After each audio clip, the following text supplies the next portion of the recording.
Okay, welcome everyone to our webinar today, Find Your Fit and Love Your Career. My name is Rebecca Luber, and I'm the Director of Career and Business Engagement with the University of Minnesota Alumni Association. Thank you so much for joining us today. Before we get started, we always like to thank our members and donors of the Alumni Association for powering our alumni webinar series. This month, we are running a special for anyone who joins during February, which is Career Month. When you join and become a member, you will have an opportunity to receive a free spiral journal from Woodchuck USA with any membership purchase. To learn more about that, go to umnalumni.org/CMJoin. Next, we'd like to thank our Career Month sponsors that are listed here on our screen. Without their support, webinars like this would not be possible. And really, we appreciate all of their support. Next, I'd like to mention a few upcoming events. We have another free webinar coming up, which is 21st Century Intercultural Leadership with Phyllis Braxton. And that's happening on February 16th, also during the noon hour from 12 to 1 p.m. We also have a networking event for alumni entrepreneurs happening on February 21st from 4:30 p.m. to 6:30 p.m. at O'Shaughnessy Distillery. To learn more about these events and other network events that are happening in your area, please visit umnalumni.org/career month. And next, I'd like to introduce our sponsor today and our presenter, Lan from Happiness Hunt. Lan is an alumna of the Carlson School of Management. Lan started her career in consulting and corporate strategy after graduating from the U. She spent years working with internal and external corporate clients, but slowly realized it was not fulfilling as she had hoped. At a crossroads, Lan decided to take a step back and pivot her career to pursue one of her passions, which is engaging with individuals in their pursuit of a rewarding and meaningful career. This led to her journey to become a career coach and launch Happiness Hunt, which helps clients not only find a job, but a career that brings them happiness. As a career coach, Lan has facilitated workshops and worked with hundreds of individuals, ranging from students, both undergraduate and graduate students, to those currently working in the workforce or seeking a career change or to advance. She works closely with her clients to determine their career goals and tailor an action plan based on their specific needs. Lan has assisted clients find fulfilling careers at companies such as Target, Best Buy, Medtronic, 3M, Amazon, Optum, McKinsey, Bain, and Deloitte. That was a mouthful. Take it away, Lan. Thank you, Rebecca. Hi, everyone. Thank you so much for joining me today on this webinar. I'm super excited to be here and to really hopefully share some of my insights with you regarding on how you can find your career fit and hopefully love or at least not hate your job and ultimately your career, because I've been there. That has been me. And I want to tell a little bit about my story along the way as we talk through this hour.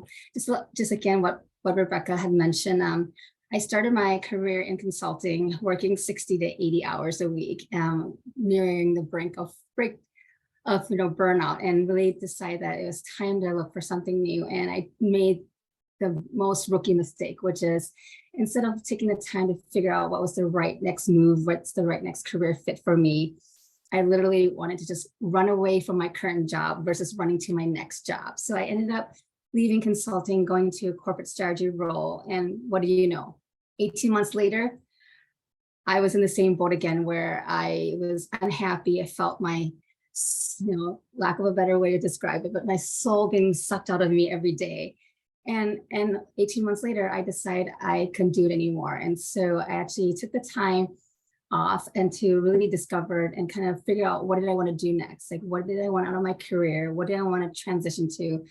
What am I passionate about? And what do I want to do with the rest of my life when it came to my work life? And so I took some time off and thought through that, and really that led me to where I am today, where I decided that what I really like to do is being a career coach. Part of that process was really looking into, what are some common themes and threads I saw throughout my career, and also through just my whole life, which is I really enjoyed working with individuals. I really enjoy coaching, mentoring others. And so how do I get to where I can actually, make that into a career or, a job? And so I was able to connect with the Carlson School. I was able to work there as a contract coach over the almost last decade, working there, and really then figuring out, how to then make it a full-time role, which I was able to kind of jumpstart my own private practice, Happiness Hunt, where I get to work with private clients and really help them fulfill their career goals and achieve their career goals and accomplishments from there. And so I've been there. I know what it's like to be kind of lost and kind of figure out, what's out there for me. And so hopefully today, if anything, you get to leave here in a short time with me, some career tips and some ideas to kind of get you started on your career journey into kind of what's next and what's out there for you. And so again, thank you for being here today. So let's get started. So why are you here? There could be many reasons why you signed up. I think looking through kind of the responses that people have, some people are looking to transition, some are looking to advance in their career, some are, looking for a new job. So there could be so many reasons. Maybe you're a recent graduate looking for some guidance as you embark on your career journey. So you're looking for, how do I start? How do I start my new career? Maybe you're a working professional that feels unhappy or stuck in your current role. And this could be someone that's been in role a few years. So someone that's fairly recent, or you're mid-career or in late career, but you just definitely feel like you're not where you want to be. Or perhaps you're a career changer looking to explore. This could be because you're burnt out, or because you think that there's just something bigger or better out there that's a better fit for you. And so you're looking to transition to something new. But really, no matter where you are in your career stage right now, I truly believe that finding one that it's a good career fit is what's going to be sustainable and allow you to have a truly fulfilling career. And so just kind of give you a little bit, overview of kind of the current state of affairs. So according to Gallup's State of the Global Workplace 2022 report, they found that job dissatisfaction is at an all-time high. And it looks like, they found that 60% of workers actually report being emotionally detached at work, with only 21% of employees actually feeling that they are engaged at work. And of that, 44% report feeling stressed in their jobs daily. And only 33% would say that they are thriving in their overall well-being. So this means that they feel balanced in terms of their work and their life when it comes to their current work. And unfortunately, and sadly, 19% report being miserable. And to be honest, this doesn't have to be the case, and it shouldn't be the case. The way I see is that we spend, on average, 81,000 of our waking hours working in our lifetime. And so you should be able to find something that you at least, don't hate and hopefully enjoy and love. And so what can we do about it? Which is probably what brought you to this webinar today. And so obviously there's many different factors that contribute to your overall job satisfaction.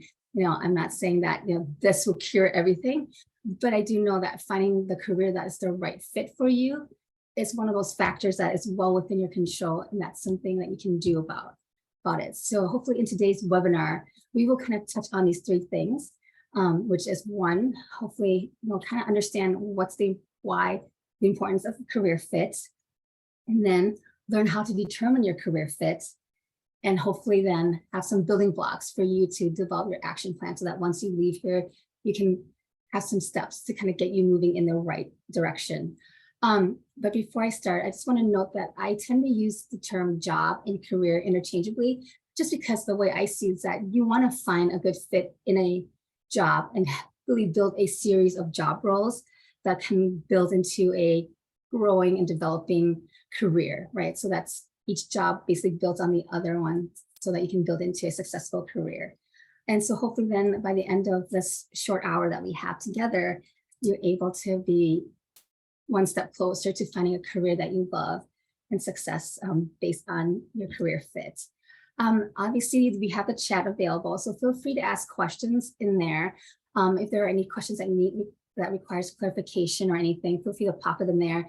And Rebecca can definitely interrupt me to get those clarifying questions out of the way. But also do know that we do have some time reserved at the end for some Q&A. So don't feel like you have to ask all your questions now. But if you do have questions, feel free to pop them in there. But we'll address all questions also at the end of the webinar. So to get started, what is career fit? Really, career fit is how well aligned you are within your work environment. So when I say work environment, I'm talking about your job. So what do you do in your daily work, your job role, right? What industry do you work in? What's the company you're at? What's the company culture like? Who do you work with? Who's on your team? So that's kind of the work environment and how well aligned it is with your own values, personality traits, talents, motivation, and skills. It's about figuring out what career will be a good fit for you long term. So I say this is about the long play. It's not about finding and keeping and staying in a job just for the sake of having a job. It's not a one size fits all type. I wish there was some magic formula where it works for everyone, but it does not, right? It's different for everyone and it's unique to you. So you have to take some time to kind of figure that out.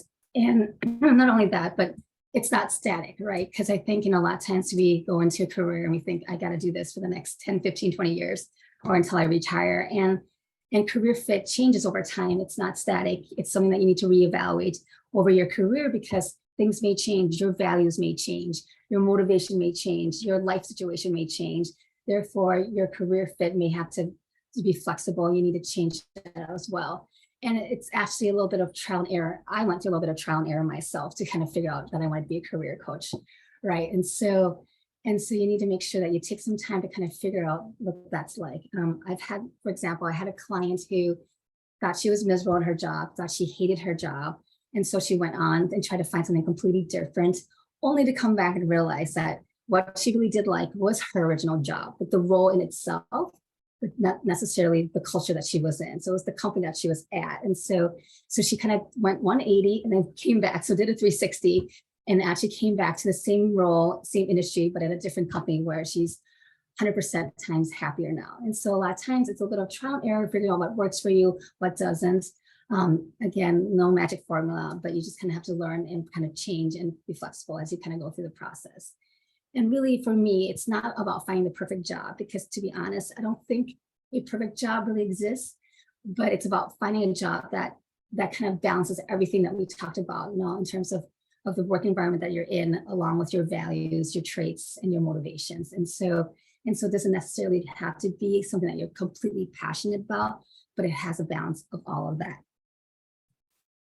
And so to build on that, why is career fit important? The top 3 leading reasons why employees tend to be unhappy and then which ultimately fail in their job is that 1, it's not a good fit for the role. It's just not what they're meant to do. And then beyond that, it could be that they're not a good fit with the company. The company culture just doesn't align with who they are, their values, and kind of what drives them. Or a third point could be the fact that they are unable to fit within the team. They just don't mesh with the team and they just don't get along, or there's just not a fit there. And so those things can be a reason why that leads you to be unhappy. And so you really have to think about career fit to be more effective, satisfied, and impactful in your job and ultimately in your career. And so what does that mean? When you find the right fit, it means that you're able to improve engagement, right? That means you're more interested in your job, you feel more invested, and you're just more engaged, right? And which leads to better retention. When I say retention, obviously it's from an employer's perspective, but it also means that you get to stay in that job longer. So you're not constantly looking to job hop or feel like you need a job hop or constantly looking for a new job just because you feel like there's a mismatch, right? And because you don't have to think and worry about that, you're able to perform at your full potential. You're more productive that way. And, it will be able to help you reduce job-related stress. I'm not saying, you'll be able to eliminate all job-related stress, but I think, a little bit of stress in your job is obviously necessary and also good at times, but at least, it's going to be more balanced, right? You won't have to deal with a lot of boredom. You will feel more challenged. You might not have as much workplace conflict with colleagues, with the company culture itself. And also, as a result, you'll be able to bring greater energy, more enthusiasm, and even be more innovative at work, which then obviously brings back to the point where you'll be able to perform at your full potential. And also, according to a Harvard Business, a study that was published in the Harvard Business Review, it found that career fit or job fit itself is actually a better indicator of job success than commonly accepted factors like education, experience, or job training. Obviously, education, experience, and job training is important and a requirement to get you the job. But once you're in that role, what really determines your success is just how fit you are for that actual job within that work environment. So again, it's definitely a better indicator. And I think a lot of companies are starting to realize that too, that it's important to have that match between you as an individual and the job role that you're in. For example, this is a quote that Jeff Bezos made in a letter to Amazon stakeholders, saying that the goal is to encourage folks, their employees, to take a moment and really think about what they really want, right? What they want in their job, what they want in their career. Because in the long run, an employee staying somewhere they don't want to be isn't healthy for the employee or the company, right? In this case, it's just a lose-lose situation. You're not happy, the company is not performing, you're not performing. It doesn't help anyone. So again, it is important for you to kind of think through what is career fit for you. And so this gets to kind of the core of our conversation today, right? Which is, how do you determine your career fit, right? Again, determining your career fit will take time and commitment. Taking it from myself, it's not something that should be taken lightly. It took me a long time to kind of figure out, this is kind of where I want to be. But I promise you, it is worth the time and investment long term, right? Because you don't want to be bouncing around. You want to make sure, that every job that you take kind of builds on. Or if you're transitioning, that the next role that you're transitioning to, is not something that's, not going to make you happy or unstuck, right? So I like to say, that this time investment is well worth it, because it's especially critical if you want a career where you thrive and not just survive, right? And I think a lot of times we kind of getting stuck in that survival mode and not thinking long term, what does it take for me to be actually successful, right, and thrive, not only my work life, but also my overall work and personal life. So in order to determine your career fit, these are kind of 3 easy steps to get started on, and that kind of what we'll go through today, which is 1, you want to take stock in yourself. So this is just taking some time to do some self-reflection, kind of get some self-awareness of kind of where you are, where you've been, and kind of where you want to go. And then to complement that, I recommend that you complete some career assessments. There's some free assessments that are out there. There's some paid ones too, where it takes a deeper dive into kind of what potential career that's out there that would be aligned with kind of what you find important in your work life. And then once you kind of get those first 2 steps together, how can you marry them to actually move forward and take some tangible steps towards finding that next career for you? So that's about exploring possible career options, leveraging what we kind of have, available to you in order to kind of determine what's the next path you want to take moving forward. And really, given the short time that we have together today, our focus would be on kind of this first step, that taking that stock in yourself to kind of figure out, who you are, what do you want to do next, and how do you move forward from there.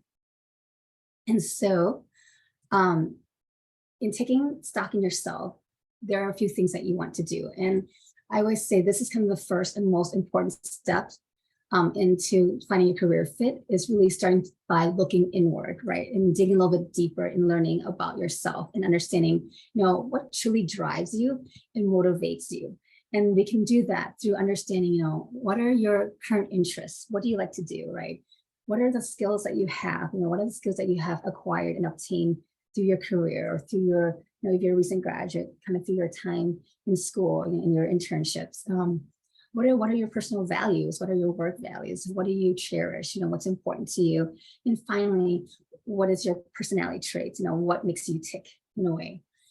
And really, taking all this in stock will help you kind of get a better, clearer understanding in terms of what kind of careers will align with that. The next few slides are going to be a series of slides that touch on each of these areas. And again, it's not meant to be comprehensive. It's just to get you started today, to kind of hopefully get you thinking. And hopefully once we leave here today, it'll give you a chance to kind of take some of that what you've learned here, take some time to dig a little bit deeper and get some answers down in terms of these 4 areas. So first off is interest, right? So what we know is that when finding a career that allows you to explore or share your interests in some way in your work, is more likely to keep you engaged, motivated, and inspired in your daily work. So this is thinking through, what are your interests today? What do you like to do? What makes you happiest in life? What excites you? What do you like to do in your free time, if you have any free time? What are some issues that you care about, that you want to deal with? What would you do if you knew you could not fail? Or there's that $1 million question, what would you do if money was not an issue, right? So thinking through, what are some things that you like to do now in your free time, But it's also good to think about, what do you dislike doing? What do you do out of obligation? It's important to understand, what don't you like as you kind of go through this evaluation. And as you think through this, remember, there's no wrong or right answer. Because this is about you, for you, right? You don't have to share this with anyone unless you want to.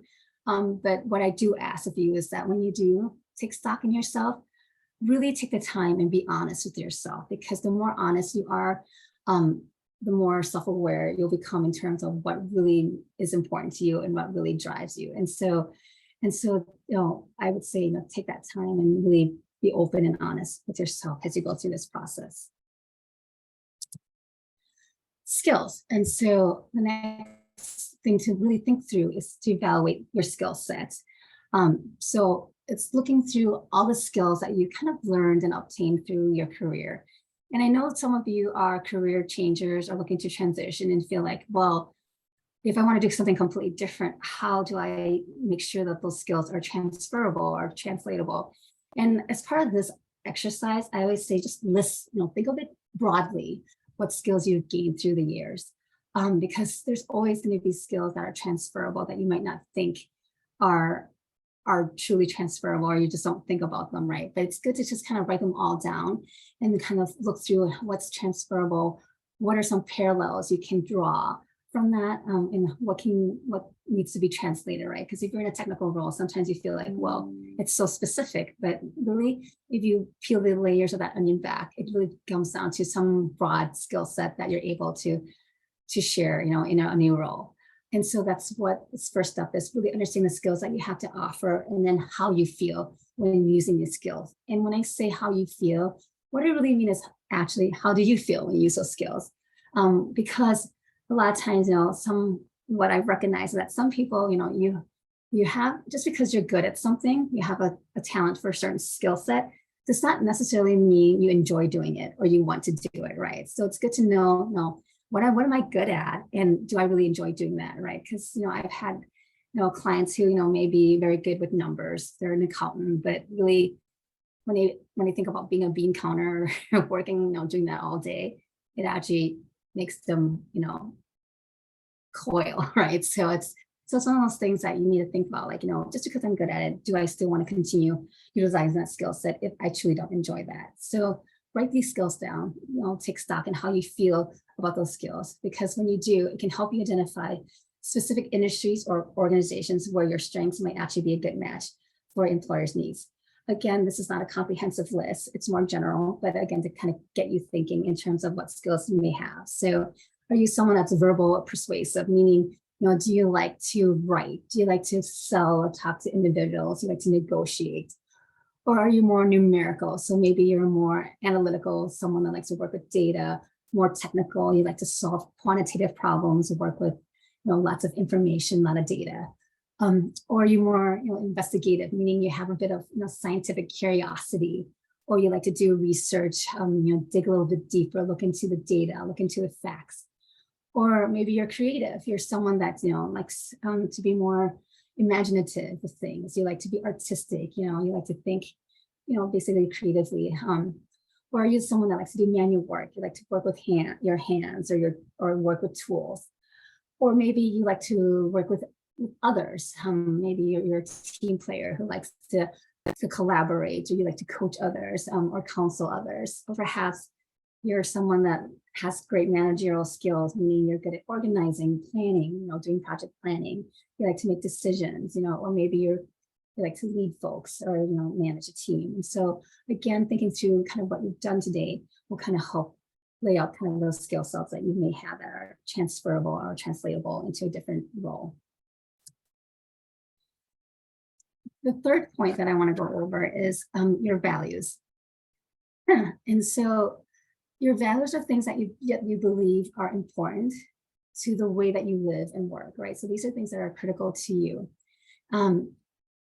By understanding your values, you can definitely make decisions more effectively if you kind of have an idea of what your most important values are, and you're able to prioritize that in terms of, overall what's important to you. So we know that many people tend to find that the most satisfying, meaningful work tend to be the ones that are highly compatible with your values. And so here, you can separate values in kind of two buckets. First, it's your work values, right? So this is what's important to you in the workplace, in your work environment, right? Whether that's work condition, meaning, you like a job that's flexible, that allows you to work from home, that allows you to work, 9 to 5, or allows you to work, individually. What's sometimes what might be important to you is the purpose. So what's the purpose of the work that you're doing, whether that's your own individual purpose or the overall company's purpose? What kind of work relationships are you looking for? Do you enjoy? Do you like to work on a close team? Do you like to be more, individual contributor, where you like to do things on your own? Do you like autonomy? Do you like flexibility? So again, thinking through what do you like about your current work situation? And so when you think through this, it's good to kind of think through, all the jobs that I've had, what did you enjoy about them? What did you not? And again, it's good to know what, obviously you want to know what makes you tick, what do you like, but it's also good to know what don't you like. And so it's good to kind of think through, in my past jobs, what did I enjoy about it? What didn't I enjoy, and why is that? And then digging a little bit deeper, you want to also look through your personal values, right? So what's important to you? What are some things that are important to you? What are your life responsibilities? What are your needs? What are your wants? Is it time with family? Is it you want time to travel? Do you want to be healthy and live a healthy lifestyle? Do you want to be able to live wherever you want? So what are some of the personal things that are important to you? And then how do we marry that?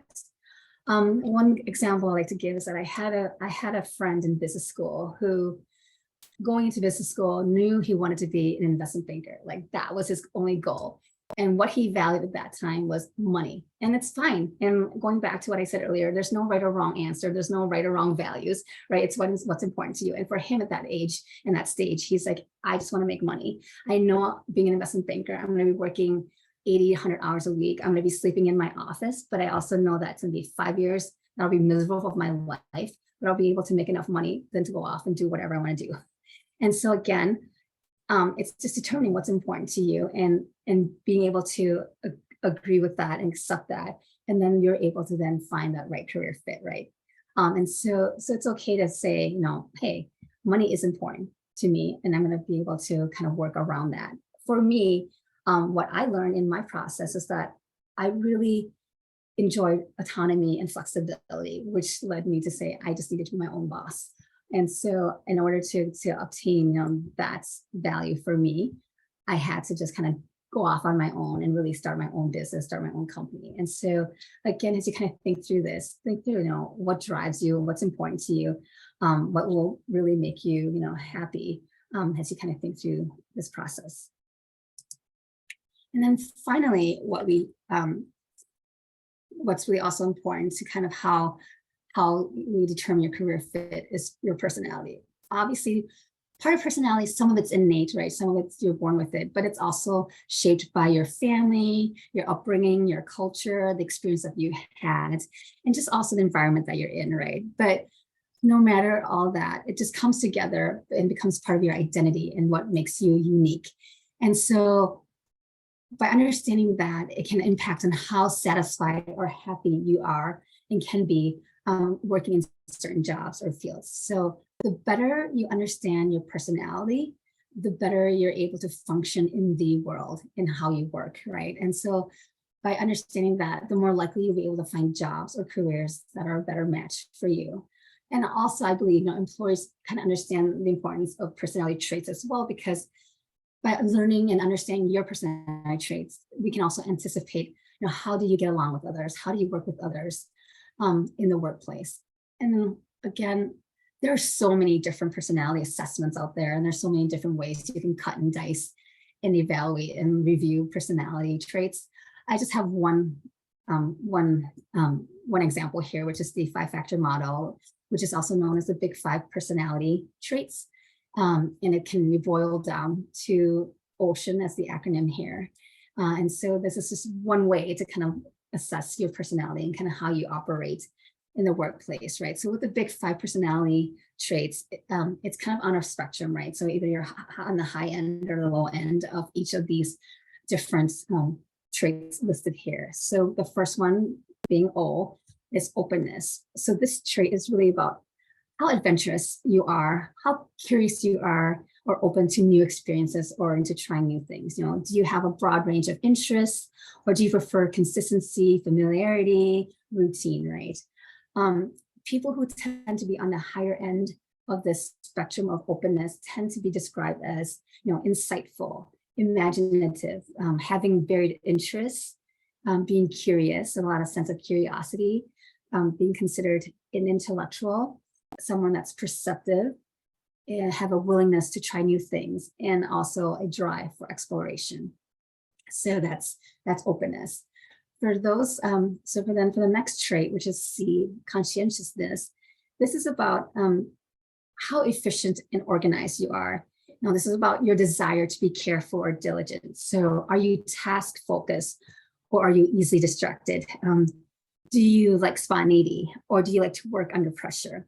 Those that tend to fall higher on the conscientiousness spectrum tend to be considered, someone that is self-disciplined, consistent, reliable, persistent, someone that is a planner, who is ambitious, who likes to be in control, or who tends to have control, and who is someone that is resourceful.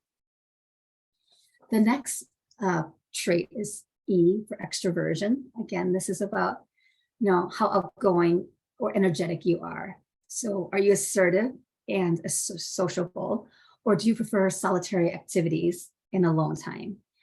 Someone, again, that falls high on the spectrum for extroversion tend to be considered someone that's socially confident, someone that's talkative, who has a lot of energy, has an outgoing nature, who is assertive, has the ability to articulate, and maybe a tendency for affection, and tend to be friendly.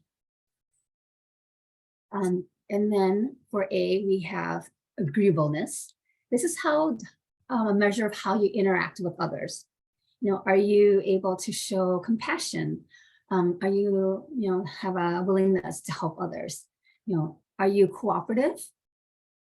Or are you cooperative and polite? Do you prefer rational and critical thinking? Again, someone that is high on this spectrum would be considered, altruistic, who is polite, kind, considerate, selfless, maybe patient, humble, and someone that you trust. And then lastly is neuroticism, where this is about your emotional sensitivity, or how inclined you are to worry or be temperamental. So are you someone that's prone to experiencing negative emotions, or are you less emotionally reactive? Someone that's high on this scale would be described as, maybe a little bit awkward, having a bit of anxiety, maybe some weariness, maybe a little bit pessimistic, maybe insecure, or a bit of fearful. Again, so together, this is kind of described as kind of the 5 areas that are considered your big 5 personality traits and kind of where you land on the spectrum. So something to kind of think about and think through. And at the end, I have actually a assessment site that you can actually take the test to kind of see where you land in terms of these 5 big personality traits. So we can talk more about that in a little bit here. But another personality type indicator that you can also look at is, I'm sure you're also familiar with Myers-Briggs type indicator. So that's the MBTI assessment, which is also another popular personality inventory that's out there. So that's something that you can also consider if you haven't taken it. And if you have, it's good to kind of pull that back out and kind of review that and kind of see, how does that apply to the workplace, to your next job, to your career, likes and dislikes. Again, but with the MBTI, it's just basically looks at how you perceive the world around you, your environment, and how do you make decisions based on that. So again, just another option for you to look at, to kind of build into in terms of figuring out, what are your common personality traits and how does that function or fit into the workplace. So that's kind of the first piece in terms of taking stock in yourself and as you kind of evaluate, who you are, what's important to you, and kind of what really drives you and really motivates you and makes you tick.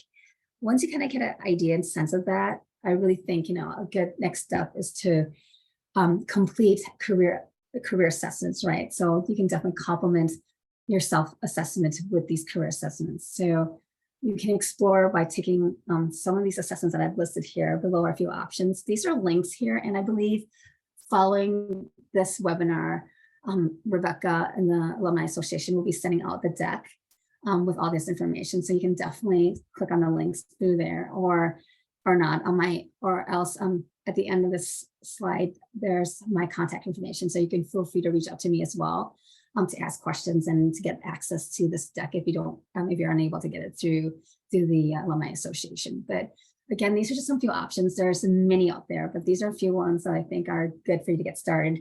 I would say stick to a few. Don't need to go down that rabbit hole because you can definitely get stuck and get paralyzed with all the options that are out there. So here I have the 1, 2, 3 career aptitude test. Again, it's basically looking at kind of what your personality traits are and what are some best careers that align with that. There's this site that's Career One Stop, which is actually sponsored by the Department of Labor. So it's a good place to kind of look through to see what's all available in terms of the labor market and what's available when it comes to careers. But they have a few assessments that are available for you to take. So one is an interest assessment. As the term says, it's about your interests. So what are your interests in taking assessments on that? And then there's one that's called the values matcher. So similar to what we talked about, it's looking at what are your values and matching that to the right career. And then also the skills matcher, same idea, but it's just looking at kind of what you recognize are some of the skills that you have and what are some of the careers that match that. And then another option is the ONET interest profiler. Again, ONET is also sponsored by the Department of Labor. And so it's another option for you to look into in terms of figuring out, what are your interests and how does that match up to kind of the database of all the careers that the Department of Labor has on file. And then the last one is Truity Career Personality Profile. So this website has actually a few other assessments there, but this one's talking more about your personality and kind of, again, finding that fit based on your personality. And Lan, sorry to interrupt. Are those assessments free? I believe most of the ones you are sharing today are free. Yeah, they're mostly free, the ones that I'm sharing today. So you can definitely check them out, kind of in your free time, take a few of them and kind of see where they land and see if you agree with them. Yep, so they should be free. So on this slide here, I also have listed Monster.com's their list of their top 10 career tests. So again, these links will be available to you, but you can definitely check them out. I just want me to note that my next move is the same thing as the ONET interest profiler. But again, it's a good way to take a look in terms of what are some of the careers out there that might be a good fit for you, but then also taking these personality assessments to kind of marry the two as you kind of move forward in determining what works best for you. So then once you kind of get the first 2 steps together, right? Once you kind of learn a little bit about yourself, what's important to you, and then taking those career assessments, kind of determine potential career paths that may make sense for you.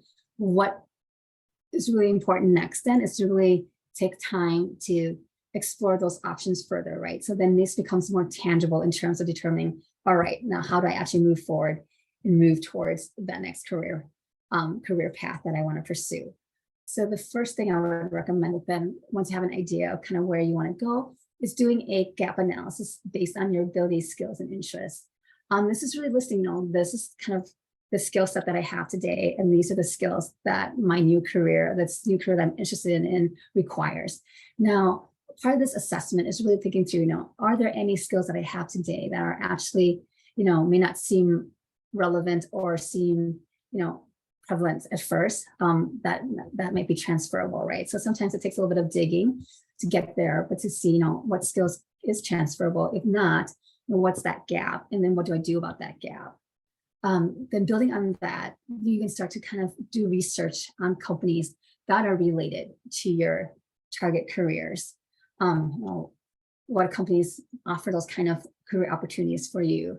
And looking into, again, you can use the Department of Labor, kind of look into kind of those careers and then start to dig deeper to find out those companies that offer those opportunities.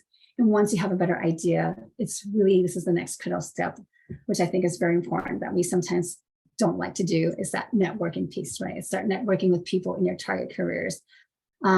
Because obviously, especially if you're doing something that's completely different, that you're transitioning, the really best way to get there is really networking with folks that are in that space, right? I know a lot of times it becomes, a little, weird. People become a little weary when they think they have to network, but really it's part of it, right? Because I think a lot of times that's the best way to find about job opportunities. It's not about a great way to learn about different roles, different careers, is really through people. And so this is a critical part of that journey for you, is really to network with people that are in your target careers and potentially those target companies as well. And once you have a better idea of what you truly want to pursue, it's really go time, right? It's about making that decision of what is it that I'm going to do? What is it that I'm really going to pursue? And then put a plan in place. Because I'm going to be honest with you, I've worked with clients, and finding a job, a career, it's almost a full-time job in itself, right? It takes time, it takes investment, and it takes commitment, right? You can't say, I'm going to do it when I have time. And I know it's hard to make time because you have busy, fulfilling lives outside of work. But it's something that you have to build into your daily, weekly, monthly, quarterly, even annually, right? Like what you want to do in terms of your career. And so once you do that, you need to, put an actual plan in place so that you can actually move forward. I mean, I've worked with clients, I've had friends who 10 years later, they're still in the same job because they have not been willing to make that commitment. They haven't been willing to make that jump. And so ask yourself, do I still want to be where I am today in 5 years, in 10 years? And if not, then you really need to make a plan. And so how do you do that, right? So that really kind of comes to kind of wrapping up to where we are today. So the next steps. So what can you do once you leave here today, moving forward, right? Because today's webinar is truly just the tip of the iceberg to get you started. I just meant to be kind of food for thought, to kind of get those wheels turning, to kind of get you thinking, okay, what needs to happen for me in order to move in the right direction, to find that right career, right? So now it's time for the real work to begin. And I say to begin if you are truly serious about finding that career fit, because like I said, it's going to take time, it's going to take commitments. And so it's something that you have to prioritize among all the different things that's on your big plate of to-dos. And so what you can do today, after you leave today, is start on your self-assessment, taking some time out to just self-reflect and think through, what's important to you? What do I really want to do with my life or my work life?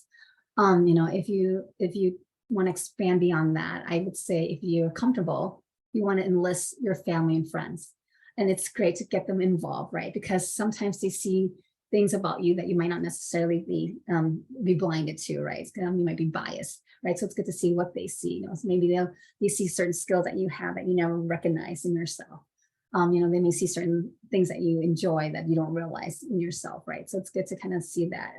For example, my husband was the one that recognized that. He said, you could be working a 12-hour day, but when you go to Carlson and you meet with your mentee, you come home so much more energized. Like you just have so much energy. Whereas like a day that you work at the office, you come home, you're just dragging your feet. And so that's when I knew that was what drove me. Like that's what gave me energy. It was like this when I met with students, it's when I was mentoring others. And so it's good that he pointed that out to me, because to me, I was like, oh, I guess it does, give me energy. And so it's good to kind of have those outsiders or external folks to you that can kind of give you an idea of kind of what drives you. And once you get a sense of that, it's really important for you to prioritize your needs, right? You have to understand, what are your deal breakers? What's important to you? What are some must-haves? What are just some wants? But also realize that you can't have it all. So there's got to be some trade-offs. And so you need to be able to prioritize that. So once you get an idea of that, then you can move on, then take these free assessments that I've just listed. It's going to be time consuming, but I would say just select a few and kind of run through those assessments, take a look at them and see how you feel about them. And, one of the best things that you could do is that if you're kind of lost or you just want some more guidance, it's good for you to consider working with a career coach, someone like myself who can actually help you interpret those results and kind of talk through, kind of your self-assessment, and then look at those career assessments and kind of work together to figure out, all right, what's the right next path for you to move forward. And then finally, it's going down to exploring and then researching those potential career options and kind of those companies that may align with that. You are part of a huge and wonderful community that is the University of Minnesota Alumni Association, right? You should definitely take advantage of this community, right?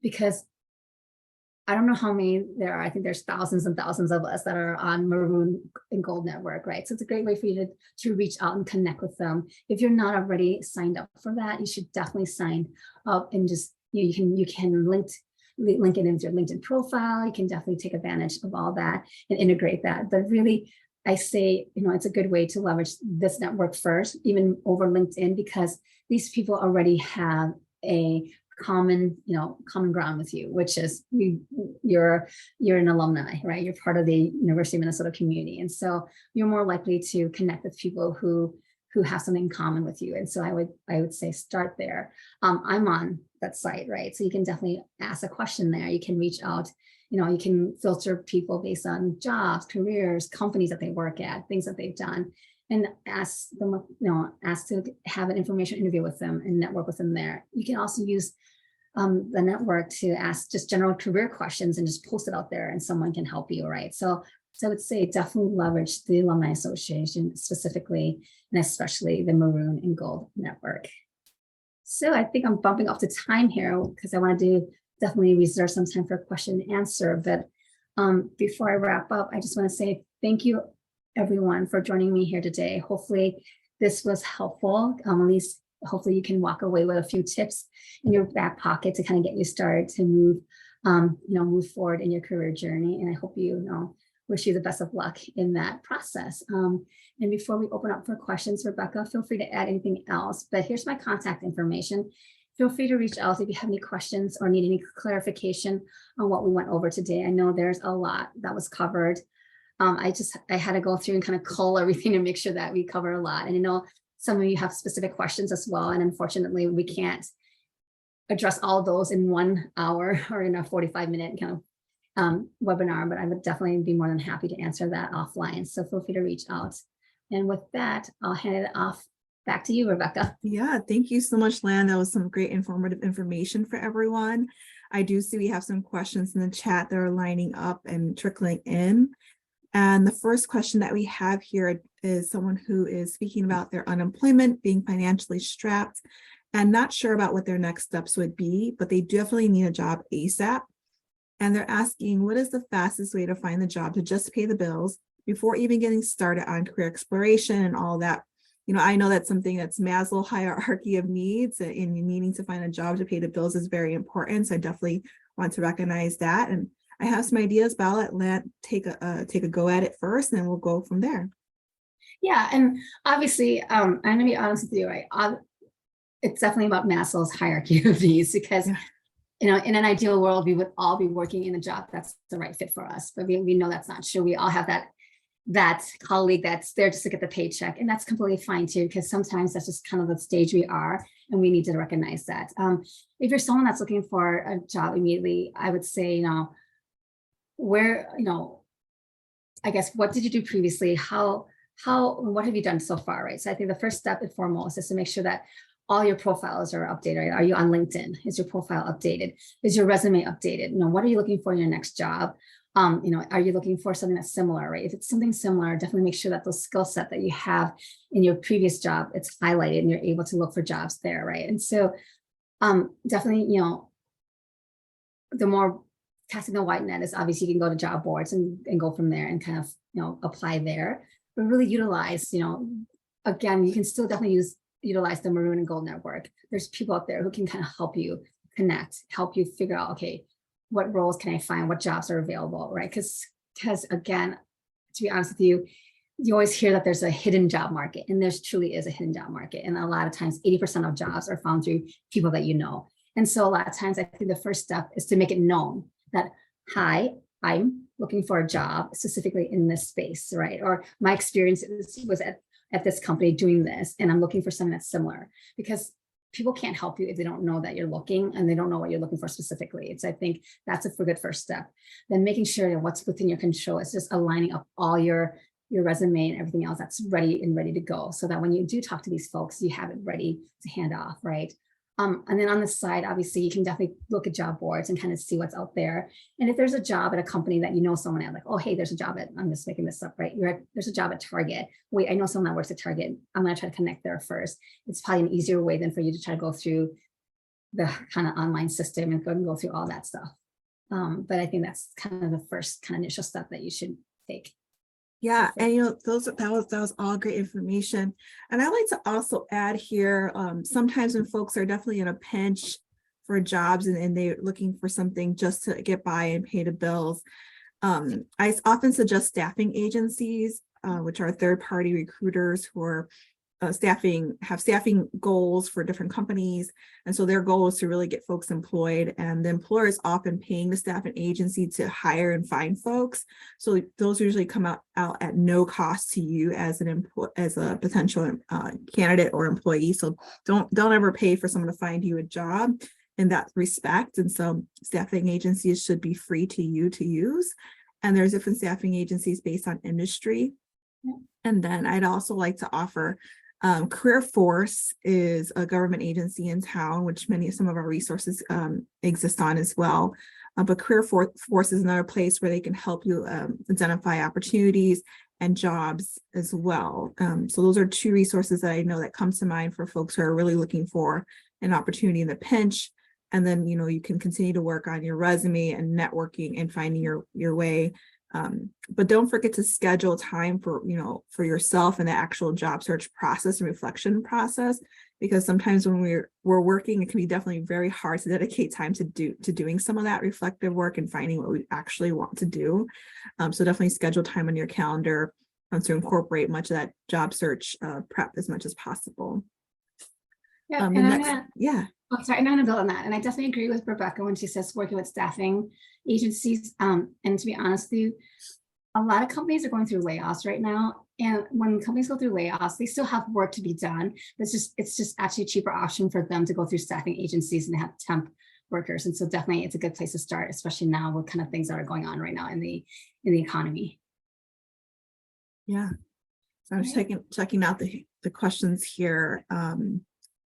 I see two different questions. So the question that popped up first was, where do I find a career coach? And Lan is a career coach herself. So you can definitely make an initial appointment with Lan to get a feel for whether Lan is a good fit for what you're looking for and what you hope to get out of that relationship. Because I definitely think it's a two-way relationship. And so they should be both on the same page in terms of what your goals are and how the career coach is going to help you through or guide you through the process of finding a job. And so ensuring you're both on the same page as to what that process is going to look like and what the relationship will entail. So if you want to connect with Lan, you're more than welcome to connect with Lan. On our website, on our Minnesota Alumni Market, you can also find a few other coaches there as well. And I can share that link with you afterwards. And then there are a number of coaches in the area that are listed on a professional association for career coaches. And I have that on our website, and I'll share that link with you as well. But I think anytime you're trying to search for a career coach, you want to think about what your goals are and what you hope to get out of that conversation, how many sessions you want to dedicate time to, and also what your budget is, because one-on-one career coaching can be costly. So you definitely want to come prepared with some idea of what you hope to get out of that conversation. And I say definitely ask for an initial consultation of some nature, at least a free consultation of 10 minutes, 15 minutes or so, just to get an idea of what that relationship's going to look like. So you're both on the same page, and make sure your personalities and whatnot kind of mesh as well, because that's also important in that relationship. But Lan, do you have any other advice for finding a career coach? I definitely agree with what everything that Rebecca said. But one other thing I would like to add, depending on which college you graduated from, if you're an alumni of the U, some of the some of the career centers within the college may also actually provide some coaching for alumni. So definitely check there as well. So I know, for example, Carlson, as an alumni, you do have, I think, lifetime or you have some coaching available to you as an alumni. So definitely check there. And if you're not, if you're just a family or friend of the University of Minnesota, check with your college and see if they provide the same service as well. Yeah, that's absolutely right. Carlson does offer coaching for life is their model, what they're going for. And many of the other colleges offer one-on-one career coaching to their graduates. 1 to 2 years post-graduation is usually where I see it end. And then after that, folks will have to work with an individual career consultant outside of the U of M. All right. I have a question here that's asking, when is it too late to make a career change? Well, I personally don't think it's never too late. But also know that, I know, to be honest with you, like, you just have to be honest with yourself. Like, there's going to be some obstacles and challenges, obviously, every step of the way. If you're later in your career, there might be some more challenges, but it's never too late. I don't think. I mean, I'm in the optimistic bucket where, I think, everyone deserves to find a career that's fulfilling. That's, this is why my business is called Happiness Hunt, right? Because we're constantly on the hunt for something that, that we can thrive and thrive on, right? And so for me, it's never too late, but you just also have to manage expectations, and that's something that you need to kind of figure out, like, what's that trade-off, right? Because for some people, I've been enrolled for 20 years. My skill sets, I need to come in at a VP level or a director level. I'm not willing to take a cut, right? So again, that comes down to your assessments and your priorities, and so you just need to figure out, like, what's more important, like something completely different and a change in lifestyle, or maintaining my current lifestyle with a current salary that will require me to work at a certain level, right? So I think, again, it's just a matter of, again, going through that self-assessment to figure out. But to me, honestly, it's never too late. No, it's never too late. We always can learn, and we can always adjust and transition. I guess we can go on to the next slide, and we're about done. So I just want to show them the Maroon and Gold Network website. I know people have asked for it, and so it's on the next slide there, umnalumni.org/maroon and gold. We also popped it in the chat. We do have 15,000 users, as Ariana pointed out in the chat, who are active users of the Maroon and Gold platform, and it's an online free platform for networking, much like it looks similar to LinkedIn, but it's just for U of M alumni and students. And again, as Lan pointed out, you can search for folks by industry, interest, and you can initiate one-on-one conversations with folks through the platform. And then next, I just want to make a quick mention here about projects. So if you are an alum who's in the position of hiring a student for a micro internship or a short-term project, right now would be the time to post that project. We're looking for projects for students, and you can post those at umnalumni.org/projects and learn more about those experiences. Again, these are short-term projects from 5 hours to less than 40 hours a week. And so those are just like simple micro internships. Sometimes folks will have students work on things like creating a website or putting some kind of materials together or doing some kind of research for a project they're working on. And so if that sounds of interest to you, feel free to go there and post an opportunity for students. And it looks like we're at time right now, Lan, and those were all the questions I saw in the chat. So I really appreciate having you today. It's always great having a conversation with you and chatting with folks who are in on the webinar today and just kind of learning more. And so I will be sending out the recording of today's webinar along with the slides and many of the resources and links that we shared today and we talked about. So be on the lookout for that. I should get that out to folks by tomorrow afternoon. And so you'll have some time this weekend to kind of sort through some of those links we shared with you. Thank you so much, Lan. Thank you. And thank you everyone again for joining me today. And thank you, the Alumni Association, for letting me sponsor. Yeah, thank you. Thank you. Take care, everyone. Thank you. Bye-bye.